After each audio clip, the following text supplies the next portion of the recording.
रहेगा कायम, पहाड़ जब ना रहे खुदाया, तेरे मुंह की एक बात भी टलेगी ना, चाहे कुछ भी हो। अजीज नाजरीन, मैं अयाज ज़रीफ आप तमाम देखने वालों को हमारे रोज़ के बाइबली मुतालियाती प्रोग्राम की नई किस्त में खुशामदीद करता हूँ।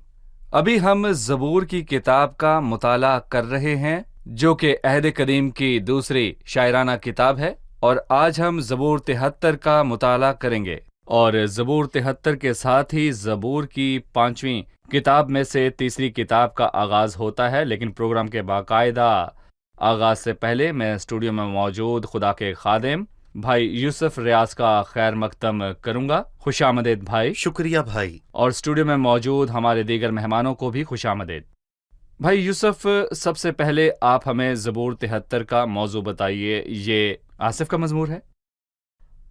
मैंने इस ज़बूर के हवाले से एक किताब लिखी है जिसका उन्वान है दीनदार का ठोकर खाना और मुफक्कर की उलझन। दीनदार का ठोकर खाना और मुफक्किर की उलझन। जब हम दीनदार को फलता फूलता देखते हैं, जबकि सादिक को दुख उठाते, तब दीनदार ठोकर खाते हैं, और ये मुफक्कर की उलझन है। लेकिन यहाँ पर खुदा का शुक्र है कि हम दुख के साथ मदद को भी देखते हैं। जी ठीक है, दुख और मदद। जी भाई यूसुफ, मैं चाहूंगा कि आप इस ज़बूर की तकसीम के हवाले से हमें कुछ बताएं ताकि इसके मवाद को समझ सकें। इस ज़बूर में 28 आयात हैं, और मैं कहूँगा कि जिनकी तकसीम कुछ यूं है। इस ज़बूर की पहली 14 आयात मैं कहूँगा ईमान के दुख हैं, और 15वीं आयत से लेकर ज़बूर के आखिर तक ईमान की फतह है। मतलब ईमान के सफ़र में बहुत मुश्किलात हैं। और जब आप शरीरों को फलता फूलता देखते हैं तो आप जो खुदा से डरते हैं, दुख उठाते हैं। ये अपने आप में एक जंग है, ये अंदरूनी जंग है जो आसान नहीं, और इसके लिए वाक़तन हौसला और शुजात चाहिए। लेकिन खुदा का शुक्र हो कि इस ज़बूर का इख्तिताम इस उलझन या फिर फिक्र से नहीं होता, बल्कि वो खुदा के मकदस में दाखिल होता है और शरीरों के अंजाम को समझ लेता है और हैरान कुन नतीजे के साथ बाहर निकलता है और खुदा के नज़दीक जाने का इंतखाब करता है। और इसीलिए हमने ज़बूर की शुरुआत में देखा कि इन मसाइल का खुलासा क्या है, और आखिर में एक हैरान कुन नतीजे पर पहुंचा गया। शुरुआत कुछ यूं है कि बेशक खुदा इसराइल पर यानी पाक दिलों पर मेहरबान है, लेकिन मेरे पांव फिसलने को थे, मेरे कदम तकरीबन लर्जिश खा चुके थे। लेकिन आखिर में वो कहता है कि मेरे लिए यही बेहतर है कि खुदा की नज़दीकी हासिल करूं। आपने एक मर्तबा बताया था कि ये किताब यानी कि ज़बूर की किताब 5 किताबों में तकसीम की गई, और हमने देखा कि ज़बूर 1 से 41 तक की किताब पैदाइश की किताब से मुताबिकत रखती है, और ज़बूर 42 से 72 की किताब खरूज से मुताबिकत रखती है। तीसरी किताब 73 ता 99 तक है और अहबार की किताब से मुताबिकत रखती है। इस तीसरी किताब में और खासकर ज़बूर 73 में और अहबार की किताब के मौजू के दरमियान क्या मुमासलत है? अहबार की किताब का मौजू है मकदस है, और यहाँ हम देखते हैं कि उसने दुख उठाया। मैं कहूँगा कि जिसका हल ना मिल सका जब तक वो मकदस में ना गया। अमूमी तौर पर मकदस क्या है? खुदा की हजूरी। खुदा की हजूरी मतलब यानी पुराने अहदनामे में मकदस एक मखसूस मुकाम था खैमा इज्तिमा के अंदर या हैकल के अंदर, और इसका नाम पाकतरीन मुकाम है। लेकिन यहाँ वो यकीनन मौजू के इखलाकी और इस्तराती पहलू की बात कर रहा है। दूसरी बात आसिफ लावियों में से एक है और ये कहानत की किताब है। सो यहाँ पर तीसरी किताब जो अहबार की किताब से मुताकबत रखती है एक लावी ने लिखी थी, और बाकी मज़ामीर के मुसन्निफ मसलन बनी कोरा और दाऊद लावियों के कबीले से नहीं है, वो यहूदा के कबीले से हैं, लेकिन आसिफ लावियों में से था। अब मैं चंद आयात पढ़ूंगा, उसके बाद आपसे सवाल करूंगा। बेशक खुदा इसराइल पर यानी पाक दिलों पर मेहरबान है, लेकिन मेरे पांव तो फिसलने को थे, मेरे कदम तकरीबन लग़ज़िश खा चुके थे। क्योंकि जब मैं शरीरों की इकबालमंदी देखता तो मगरूरों पर हसद करता था, इसलिए कि उनकी मौत में जान कनी नहीं बल्कि उनकी कुव्वत बनी रहती है। वो और आदमियों की तरह मुसीबत में नहीं पड़ते, ना और लोगों की तरह उन पर आफत आती है। इसलिए गरूर उनके गले का हार है, गोया वो जुल्म से मुबल्लस हैं। उनकी आंखें चर्बी से उभरी हुई हैं, उनके दिल के ख्यालात हद से बढ़ गए हैं। वो ठट्ठा मारते और शरारत से जुल्म की बातें करते हैं। वो बड़ा बोल बोलते हैं, उनके मुंह आसमान पर हैं और उनकी जुबानें जमीन की सैर करती हैं।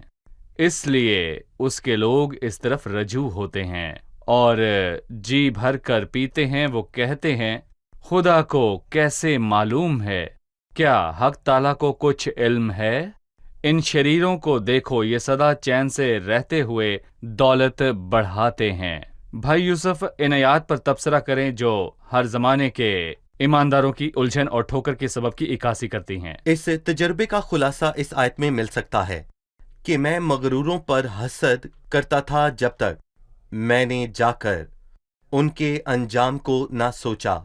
ये इस बात का खुलासा मैं है। हसद मैं हसद करता था जब मैं जब देखता था। देखता था। ठीक है। क्या देखता था? जो अभी हमने पढ़ा कि शरीरों की इकबाल मंदी, उनकी आंखें चर्बी से उभरी हुई हैं, उनकी कुव्वत बनी रहती है, वो बड़े बोल बोलते हैं और दूसरे अल्फाज में वो किसी की परवाह नहीं करते, वो खुद को खुदा समझ बैठते हैं। और इन बातों ने उसे उलझन में डाल दिया, क्योंकि जब मैं शरीरों की इकबाल मंदी देखता तो मैं मगरूरों पर हसद करता था। वो बहुत दुख और दर्द के आलम में रहा।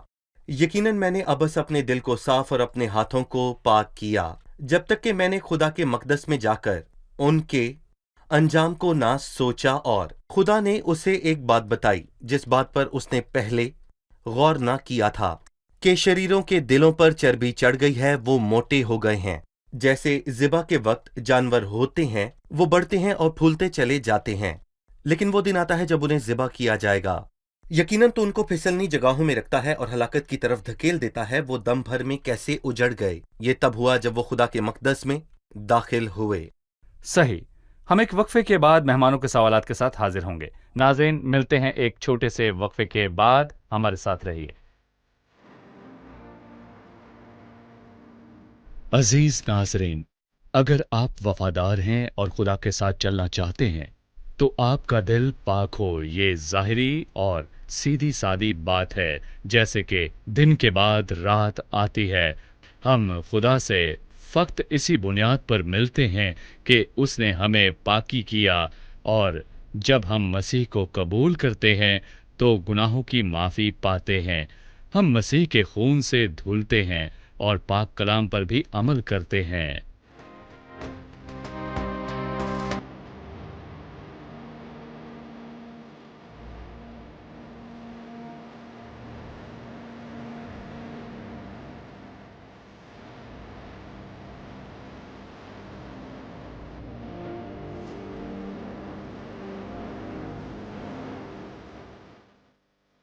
खुशामदीद। आइए चलते हैं मेहमानों की जानिब और जानते हैं उनका सवाल। 13वीं आयत में वो कहता है, यकीनन मैंने एब्स अपने दिल को साफ और अपने हाथों को पाक किया। इससे क्या मुराद है? जी, ज़बूर नवीस की इस बात का क्या मफहूम है कि यकीनन मैंने एब्स अपने दिल को साफ और अपने हाथों को पाक किया? जी भाई यूसुफ। मतलब मैंने बेफायदा खुदा की इबादत की। मतलब मुझे उसकी इबादत से कुछ नहीं मिला। बिल्कुल। पर अफसोस, जब हम शरीरों से ये बातें सुनते हैं तो ये हैरत की बात नहीं। मतलब कि ऐसी बातें मिलाकी 3 में भी हैं। और मिलाकी 3 अगर हम इसकी 13वीं आयत से पढ़ें तो खुदा फरमाता है, तुम्हारी बातें मेरे खिलाफ बहुत सख्त हैं, तो भी तुम कहते हो कि हमने तेरी मुखालफत में क्या कहा। तुमने तो कहा कि खुदा की इबादत करना अबस है, और लिखा है कि रब्बुल अफवाज के अहकाम पर अमल करना और उसके हजूर मातम करना ला हासिल है। अब हम मगरूरों को नेक बख्त कहते हैं, और मैं कहूंगा ये शरीरों की बातें हैं जो खुदावंद के खिलाफ सख्त हैं और वो गजबनाक हैं, और उसने सुना है। तुमने तो कहा खुदावंद की इबादत करना अबस है, और अब हम मगरूरों को नेक बख्त कहते हैं। शरीर बरूमंद होते हैं और खुदा को आजमाने पर रिहाई पाते हैं। खुदा को आजमाते रिहाई पाते हैं। ये और ईमानदार आसिफ की तरफ से जैसा की जाती है। ये सब कह रहा है जो खुदा के नबियों में से एक है, और एक मुगन्नी है जो हमेशा हैकल में खुदा की इबादत करता है। वो हैकल के बड़े सरदारों में से एक है। एक मीर मुगन्नी है, मतलब वो हमदो सना में लोगों की रहनुमाई करता है, हमान और फिर यदुतून के साथ, और फिर वो खुदा के लोगों के दरमियान का दावर है। और जब वो ऐसी बातें कहता है तो ये अफसोसनाक है। लेकिन मैं इसमें एक शख्सियत को पसंद करता हूँ, और अगली आयत में लिखा है, 15वीं आयत में लिखा है, तू तेरे फर्जंदों की नस्ल से बेवफाई करता है, लिहाजा जब वो उलझन में था तो वो खामोश रहा। और ये सबक हमें आसिफ से मिलता है, जब आप उलझन में हों तो खामोश रहें और इंतजार करें जब तक कि आपके अंदर तरतीब दुरुस्त ना हो जाए, क्योंकि जो कुछ आप कहते हैं लोगों के जहनों पर असर करता है। मसलन अगर आप किसी को कहते सुने कि खुदा की इबादत से क्या फायदा, मुझे खुदा की इबादत से क्या मिला, तो ये सुनकर बहुत से लोग ठोकर खाते हैं। हालांकि बाइबल में ज़बूर 40 में लिखा है कि बहुतेरे देखेंगे اور ڈریں گے اور خدا پر توکل کریں گے، سو مجھے لوگوں کو ایمان اور بھروسے کی طرف لانا چاہیے، لیکن اگر میں انہیں خدا سے دور لے جاتا ہوں تو یہ افسوسناک ہے۔ آصف نے یہ نہ کیا۔ اس موضوع پر میں آپ کی رائے بھی جاننا چاہوں گا۔ کبھی کبھار آپ کسی ایسے شخص سے ملتے ہیں جو کسی عبادت یا کسی منسٹری ٹیم کا رہنما ہے، اور وہ ایک مخصوص رائے رکھتا ہے یا مخصوص مرحلے سے گزر رہا ہے، اور وہ عوام میں اپنی رائے کا اظہار کرنے لگتا ہے، جیسے سوشل میڈیا پر کچھ کہنے لگتا ہے۔ پھر لوگ اس سے پوچھتے ہیں آپ تو خادم ہیں، آپ یہ کیسے کہہ رہے ہیں؟ تب وہ کہتا ہے میں منافق یا دوگلا نہیں کہلانا چاہتا، میں وہی کہتا ہوں جو میرے دل میں ہے۔ یہ ذاتی مرضی کا معاملہ ہے، لیکن جو کچھ آصف یہاں کہتا ہے اس کی روشنی میں ایسے برتاؤ میں خطرہ کیا ہے یہ بتائیے۔ یہ خطرناک ہے، اور مسیح نے بھی متی 18 میں کہا کہ دنیا میں ٹھوکر کا لگنا لازمی ہے۔ اس کا مطلب ہے کہ یا تو میں خود ٹھوکر کھاؤں گا یا پھر میں ٹھوکر کا باعث بنوں گا۔ ٹھوکر کا لگنا ضرور ہے، لیکن افسوس اس پر جس کے سبب سے لگے، یہ خوفناک ہے۔ مطلب یہ کہ ٹھوکر کا باعث بننا دراصل خوفناک ہے۔ اور مسیح نے کہا اسی لیے یہ بہتر ہے کہ بڑی چکی کا باٹ اس کے گلے میں لٹکایا جائے اور وہ گہرے سمندر میں ڈبویا جائے، اور گہرے سمندر میں ڈبویا جائے اور وہ باہر نہ آئے۔ اور آپ ٹھوکر کا باعث ہیں تو الجھن میں ہیں۔ میرے بھائی، میں کہوں گا کہ اس الجھن کو خود تک رکھیں جب تک آپ کسی فیصلے پر نہ پہنچ جائیں۔ لیکن صحیح فیصلے پر کیسے پہنچا جائے؟ خدا کے کلام اور اس کی حضوری سے۔ جب وہ خدا کے مقدس میں گیا، خدا نے اسے روشن کیا اور وہ پرسکون ہو گیا۔ اگر اچانک آپ کے دل میں کوئی خیال آئے تو اس کا چرچا نہ کریں۔ خاص کر آج کل فیس بک پر شیئر کرنا بہت ہی آسان ہے، اور وہاں پر لاکھوں لوگ اسے پڑھنے والے ہیں، اور اگر میں نے کچھ غلط خیالات بو دیے ہیں تو وہ بہت سے چھوٹوں کے دلوں میں جڑ پکڑ لیں گے، چاہے میں بعد میں کہوں کہ یہ غلط تھا، اور ضروری نہیں کہ بعد میں بھی لوگ اسے دراصل پڑھیں۔ وہ بات وسیع پیمانے پر اثر انداز ہوگی۔ جی، صحیح۔ وہ کہتا ہے جب میں سوچنے لگا کہ اسے کیسے سمجھاؤں، 16ویں آیت، جب میں سوچنے لگا کہ اسے کیسے سمجھوں تو یہ میری نظر میں دشوار تھا، جب تک کہ میں نے خدا کے مقدس میں جا کر ان کے انجام کو نہ سوچا۔ یقیناً تو ان کو پھسلنی جگہوں میں رکھتا ہے اور ہلاکت کی طرف دھکیل دیتا ہے۔ وہ دم بھر میں کیسے اجڑ گئے، وہ حادثوں سے بالکل فنا ہو گئے۔ جیسے جاگ اٹھنے والا خواب کو، ویسے ہی تو اے خداوند جاگ کر ان کی صورت کو ناچیز جائے گا۔ بھائی یوسف، یہ بتائیے آصف کے معاملات کیسے سلجھے؟ جب وہ خدا کے مقدس میں گیا، جیسے ہی کوئی اپنی الجھن خدا کے پاس لاتا ہے تو خدا اسے آرام دیتا ہے۔ میں یوحنا بپتسمہ دینے والے کی تعریف کروں گا، وہ آرام سے پیش آیا جیسے آصف آیا، اور وہ یہاں خاموش رہا۔ یوحنا بپتسمہ دینے والا خاموش نہ رہا کیونکہ وہ الجھن میں تھا، اور اس نے اس سے پوچھا کیا آنے والا تو ہی ہے یا ہم کسی اور کی راہ دیکھیں؟ اور اس نے مسیح سے جواب پایا، اور ساتھ ہی مسیح نے اس کے متعلق سب سے بڑی گواہیوں میں سے ایک گواہی دی۔ تو وہ کہتا ہے کہ اگر آپ الجھن میں ہیں تو سب سے پہلے خاموش رہنا سیکھیں۔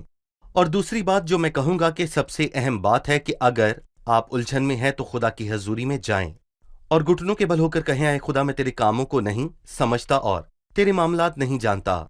میں نے ایک افریقن مشنری کے بارے میں سنا جو خداوند کی خدمت کرتا تھا اور وہ بوڑھا ہو گیا تھا۔ وہ اپنے ملک امریکہ میں واپس چلا گیا اور اس کے پاس پینشن نہ تھی، اور اس کی صحت بگڑ رہی تھی اور اس کے دن اچھے ہونے والے نہیں تھے۔ اور ایسا ہوا کہ اسی جہاز میں اس کے ساتھ امریکی صدر روز ویلٹ سفر کر رہا تھا جو افریقہ شکار کی غرض سے گیا تھا۔ اور وہ جب واپس آئے اور نیو یارک شہر پہنچے تو اس کے استقبال کے لیے ایک بینڈ تھا جو ایک ترانہ گا رہا تھا اس کے استقبال میں، اور پھر روز ویلٹ اور وہ مشنری جہاز سے باہر آئے۔ کسی نے اس پر غور نہ کیا اور وہ اداس ہو گیا، اور اس نے اپنی بیوی سے کہا، میں خدا کے کاموں کو نہیں سمجھتا، اس نے مجھے غریب رکھا ہے۔ پر اس کی بیوی سمجھدار تھی، اس نے کہا، جا اور یہ سب خداوند سے کہہ۔ اور وہ واقعی خداوند کی حضوری میں گیا اور دعا کی، اور کچھ دیر بعد مسکراتا چہرہ لے کر لوٹا۔ اس کی بیوی کو تسلی ملی، پر اس کی بیوی نے اس سے پوچھا، کیا بات ہے، ہنس کیوں رہے ہو؟ تو اس نے کہا، جب میں نے خداوند سے بات کی تو اس نے گویا مجھے تھپ تھپایا اور مجھ سے کہا، ابھی تو اپنے وطن نہیں لوٹا۔ روز ویلٹ اپنے وطن میں واپس لوٹ آیا ہے، سو یہ جشن اس کے لیے ہے، لیکن جب تو اپنے وطن لوٹ کر آئے گا تو تیرے لیے بھی استقبال اور جشن ہوگا۔ میں کہوں گا کہ کیا کوئی مسئلہ ہے؟ جی ہاں، ہم سب الجھن کا شکار ہیں، دیندار ٹھوکر کھاتے ہیں۔ سو اس الجھن کو خدا کے پاس لائیں اور اسے کہیں، اے خداوند، میں تیرے معاملات کو نہیں سمجھتا، اور وہ ضرور جواب دے گا۔ بے شک بے شک بہت شاندار بات ہے. ہم ایک وقفے کے بعد مہمانوں کے سوالات کے ساتھ حاضر ہوں گے. ناظرین ملتے ہیں ایک چھوٹے سے وقفے کے بعد. ہمارے ساتھ رہیں.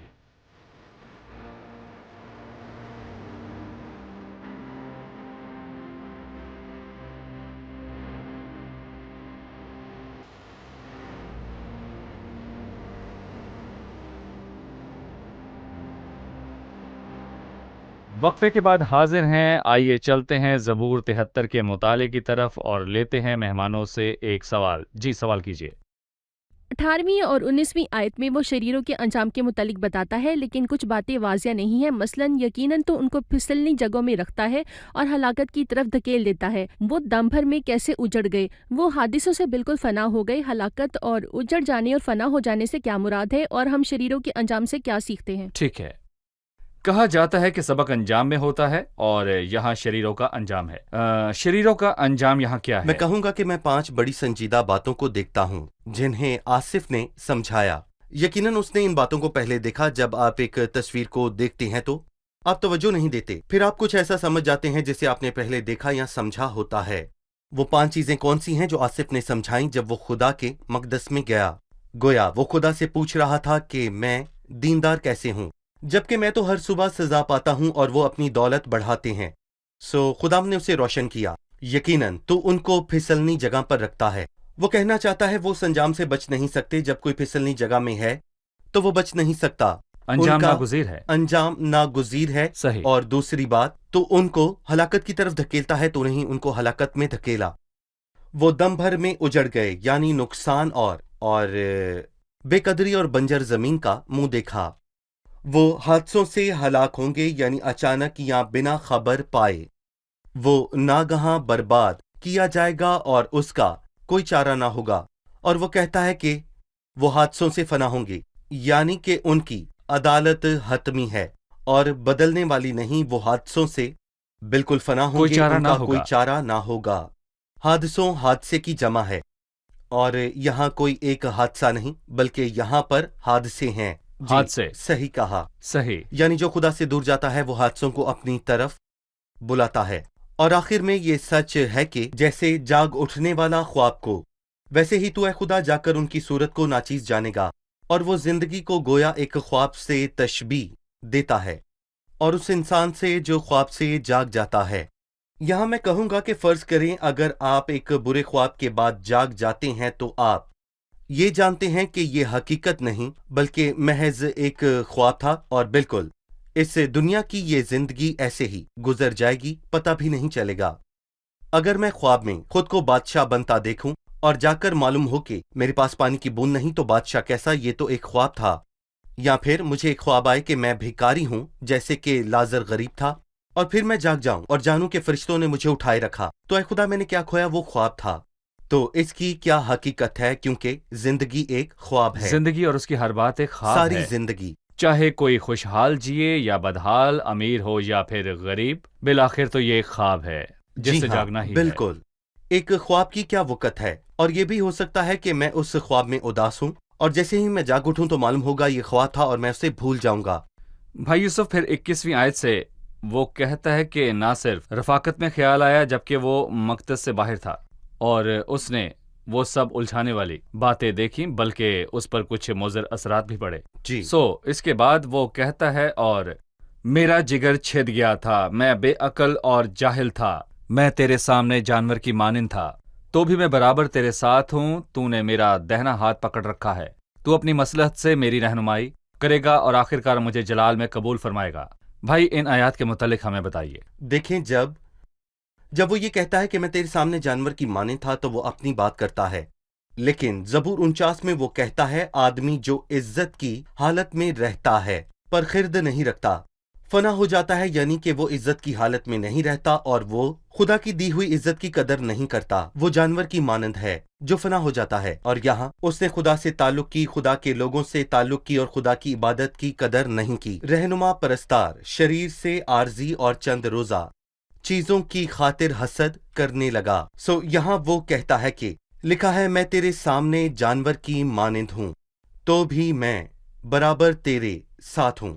تو نے میرا دہنا ہاتھ پکڑ رکھا ہے، تو اپنی مصلحت سے میری रहनुमाई करेगा और आखिरकार मुझे जलाल में कबूल करेगा। इससे मुझे ज़बूर 56 की याद आती है कि तू मेरी आवारगी का हिसाब रखता है। यानी कि गोया मैं भटक कर तुझसे दूर हो गया तो भी ऐ खुदा तूने मुझे कभी ना छोड़ा। तूने मुकर्ररा वक्त पर मेरा दाहिना हाथ पकड़ा। तू अपनी मसलहत से मेरी रहनुमाई करेगा और आखिरकार मुझे अपने जलाल में कबूल करेगा। और यहाँ हमें हनूक याद आता है, और खुदा ने उसे उठा लिया। खुदा उसे कहाँ ले गया और उसने सही। उसे जलाल में कबूल किया। तू मसलहत से मेरी रहनुमाई करेगा और आखिरकार मुझे जलाल में कबूल फरमाएगा। मुझे तवक्को थी जब वो 23वीं आयत में कहता है कि तो भी मैं बराबर तेरे साथ हूं। इसके बाद वो कहेगा कि मैंने तेरे दाहिने हाथ को पकड़ रखा है, जिसका मतलब है कि मैं तेरे साथ हूं क्योंकि मैंने तेरा हाथ पकड़ रखा है। लेकिन वो यहाँ कहता है कि तो भी मैं बराबर तेरे साथ हूं। मैं चाहूंगा कि आप हाथ पकड़ने और बराबर साथ रहने वाली बात के मुतालिक हमें बताइए। अगर तू मेरा हाथ ना पकड़ता तो मैं भी खोए हुओं के साथ होता। अगर हम खुदावंद को अपने हाथ से पकड़ें तो मुमकिन है कि हम किसी मुकाम पर उसे छोड़ दें, लेकिन वो हमारा हाथ पकड़ता है। और मैं कहूंगा कि जब बाप अपने बेटे के साथ चलता है, खास करके खतरनाक जगह पर, तो बेटा नहीं बाप उसका हाथ पकड़े रखता है। और इस मुकाम पर अगर बेटा छोड़ना चाहे तो उसका बाप उससे कहेगा नहीं, मैं तुझे नहीं छोड़ूंगा। और बाप अपने बेटे के हाथ को जिंदगी के हर खतरनाक मुकाम पर पकड़े रखता है। मैं कहूंगा कि खुदा हमारा हाथ हर खतरनाक मोड़ पर पकड़े रखता है। इस तजुर्बे के नतीजे में वो सारी बात के आखिर में कहता है, लेकिन मेरे लिए यही भला है कि खुदा की नज़दीकी हासिल करूं। मैंने खुदा को अपनी पनाहगाह बना लिया है ताकि तेरे सब कामों का बयान करूं। आपको इस मशवरे में क्या दिखाई देता है? सबसे पहले खुदावन जो सारे जलाल का मालिक है वो एक पुल बनाता है। जबूर की शुरुआत कुछ यूं है कि मेरे पांव तो फिसलने को थे, और जबूर के आखिर में वो कहता है लेकिन मेरे लिए भला है कि खुदावन की नजदीकी हासिल करूं। और इसे हमें अमालनों की पहली आयत याद आती है जहां लिखा है कि साउल जो कि अभी तक खुदावन के शागिर्दों को धमकाने और कत्ल करने की धुन में था, लेकिन साउल को और भी कुव्वत हासिल होती गई और वो इस बात को साबित करके कि यही मसीह है दमिश्क के रहने वालों को खैरात दिलाता रहा। और किसने साउल को बदला और किसने आसिफ को बदला जो दीनदार था, और जो गुनाहगार साउल को बदलने वाला और दीनदार आसिफ को बदलने वाला है वो खुदा है।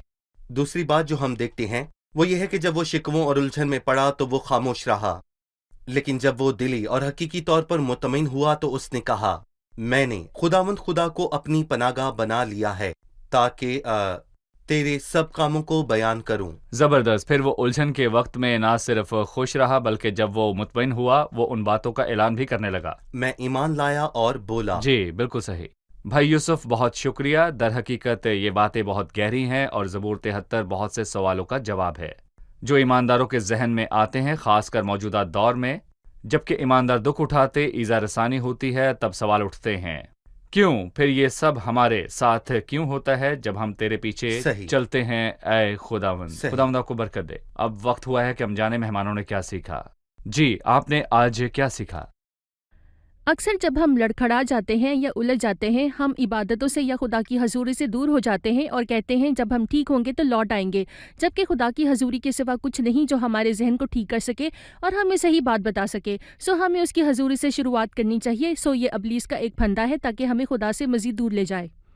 जो कुछ हमने सुना उसके बाद मेरी दुआ है कि हम मकदस को ना छोड़ें ताकि हमारी रफाकत बहाल रहे, बल्कि हम हमेशा सही मुकाम पर रहें ताकि हम चीज़ों को सही तौर पर देख सकें। और आज जो कुछ हमने सीखा है वो हमारी जिंदगियों पर मुस्बत असर डाले। जब मेरे जहन में बहुत से उलझाने और शक पैदा करने वाले सवालात हों तो शायद उन्हें खुदा की हजूरी में लाऊं। शायद उनमें से कुछ का जवाब मुझे ना मिले, लेकिन मैं पूरे इत्मीनान और पुरसुकून होकर लौटूंगा। सही। इस किस्त के मुताबिक मेरी दुआ है कि मैं खुदा को तकता रहूं और अपनी आंखें लोगों को या जिंदगी के हालात को देखने को ना झुकाऊं, चाहे बुलंदी हो या पस्ती हो, बल्कि अपनी आंखें उसी पर लगाए रखूं ताकि मैं हमेशा खुदा के मकदस में रहूं। शुक्रिया। खुदावंद आप सबको बरकत दे। भाई यूसुफ आपका भी शुक्रिया। खुदा आपके साथ हो। अजीज नाजरीन, मैं आपके लिए आसिफ के तजुर्बे का खुलासा किए देता हूं जो हर दौर के ईमानदारों के लिए है कि मेरे लिए यही भला है कि खुदा की नज़दीकी हासिल करूं। खुदावंद से आपकी नज़दीकी, उससे जुड़े रहना, उसकी मकदस में आपकी मौजूदगी और खुदावंद से आपकी रफाकत, ये सब आपके इर्द गिर्द के माहौल से आपके तहफ़्फ़ुज़ की ज़मानत हैं। اس کے ساتھ رفاقت یا وقت گزارنے سے باز نہ رہیں اور نہ ہی بائبل پڑھنے سے، اس خوبصورت روحانی ماحول سے محروم نہ ہوں جس وقت آپ بیٹھ کر اس سے ایک دوست کی طرح بات کرتے ہیں۔ لیکن میرے لیے یہی بھلا ہے کہ خدا کی نزدیکی حاصل کروں۔ آنے والی قسط میں آپ سے پھر ملاقات ہوگی۔ خدا آپ کو برکت دے۔